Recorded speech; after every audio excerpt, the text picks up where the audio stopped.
आज की कहानी है भोला राम का जीव। भोला राम एक साधारण और ईमानदार आदमी था जो उत्तर प्रदेश के एक छोटे से गांव में रहता था। उसकी जिंदगी का अधिकांश हिस्सा अपने परिवार के लिए मेहनत करते हुए बीता था। उसके 2 बेटे और 1 बेटी थी और उसकी पत्नी शांति हमेशा उसके साथ खड़ी रहती थी। भोला राम का सपना था कि वह अपनी ज़मीन पर एक छोटा सा घर बनाए और बच्चों की पढ़ाई के लिए थोड़ा पैसा बचा सके। लेकिन एक दिन उसकी ज़मीन पर अधिकार को लेकर सरकारी दफ्तर से कुछ अजीब से कागजात आने लगे। किसी ने उसकी ज़मीन के एक हिस्से पर फर्जी दावा किया था और अब उसे साबित करना था कि ये ज़मीन उसकी है। भोला राम पहले तो चौंका, लेकिन उसे यकीन था कि वह ईमानदार है और सच्चाई उसके साथ है तो कुछ गलत नहीं होगा। उसने फौरन अपने कागजात इकट्ठा किए और जिला मुख्यालय के सरकारी दफ्तर में पहुंच गया। कागजातों की फाइल लेकर वह क्लर्क के पास गया और बोला, भाई साहब, मेरी ज़मीन के कागजात ये रहे। कृपया इन्हें देखकर मेरी ज़मीन का अधिकार फिर से बहाल कर दें। क्लर्क ने फाइल को उठाया और बड़े ध्यान से देखा, फिर धीरे धीरे मुस्कुराते हुए बोला, अरे भोला राम जी, इतना आसान नहीं है यह सब। आपके कागजात तो ठीक हैं, लेकिन सरकारी मुहर लगवाने में समय लगेगा और हाँ, थोड़ा खर्चा भी। भोला राम हैरान था। उसने पूछा, कैसा खर्चा भाई साहब? मेरे पास सारे कागजात ठीक हैं, आप बस काम कर दें। क्लर्क ने फुसफुसाते हुए कहा, अरे भाई, बिना कुछ चढ़ावे के यहाँ कोई काम नहीं होता। 5,000 रुपये देने होंगे, तब जाकर आपका काम होगा। भोला राम के होश उड़ गए। 5,000 रुपये? उसके पास इतने पैसे कहाँ थे? वह सोचने लगा कि इतने पैसों का इंतजाम कैसे करेगा। उसकी सारी बचत बच्चों की पढ़ाई और घर चलाने में खर्च हो जाती थी। भोला राम ने घर लौटकर पत्नी शांति को सारी बात बताई। शांति भी चिंतित हो गई, लेकिन उसने भोला राम को ढांढस बंधाया। आप ईमानदार हैं, सरकारी दफ्तर में सबको रिश्वत थोड़ी दी जाती है। हम थोड़ा और इंतजार कर लेंगे, पर रिश्वत नहीं देंगे। भोला राम को पत्नी की बात में दम लगा और उसने फैसला किया कि वह रिश्वत नहीं देगा, चाहे जितनी भी देर हो जाए।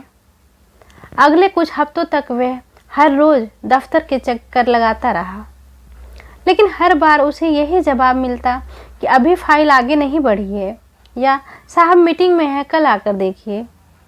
भोला राम निराश हो चुका था। उसके पास वक्त और साधन दोनों ही कम थे, लेकिन वह हिम्मत नहीं हार रहा था। एक दिन वह सरकारी बाबू के पास फिर गया और उसने हाथ जोड़कर कहा, भाई साहब, मेरे पास रिश्वत देने के लिए पैसे नहीं हैं। आप मेरी फाइल आगे बढ़ा दीजिए। मैं गरीब आदमी हूँ, प्लीज़ मुझ पर रहम कीजिए।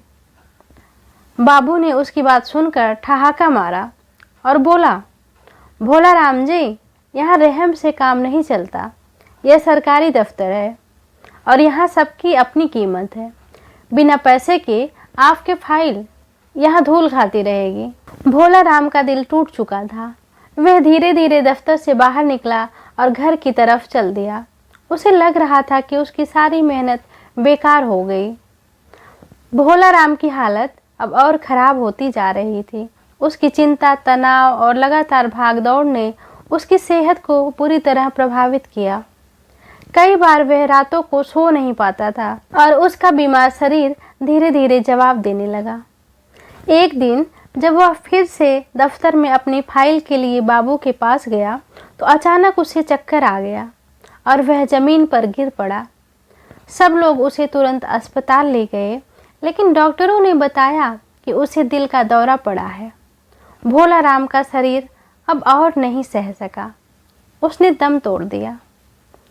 उसकी मौत की खबर सुनकर उसके परिवार पर दुखों का पहाड़ टूट पड़ा।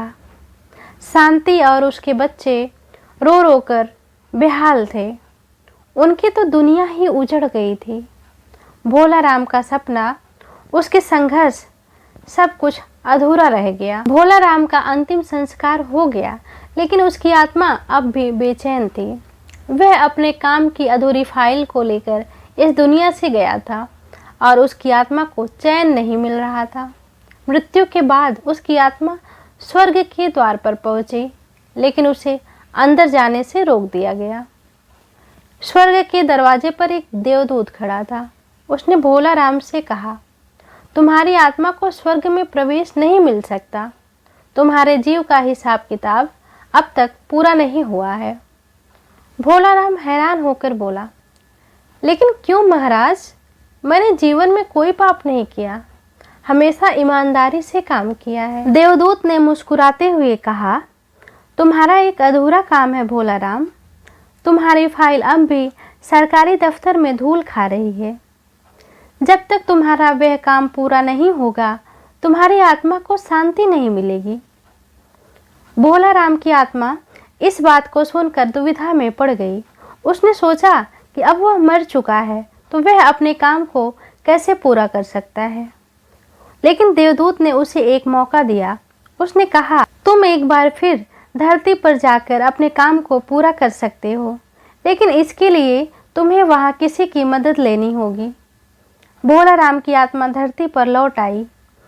वह अब अदृश्य होकर अपने परिवार और सरकारी दफ्तर में सब कुछ देख सकता था, लेकिन कुछ कर नहीं सकता था। भोला राम की आत्मा ने देखा कि उसके जाने के बाद भी उसकी फाइल वैसे ही पड़ी हुई थी। बाबू और अन्य कर्मचारी अब भी अपनी घूस लेने की आदत से बाज नहीं आ रहे थे।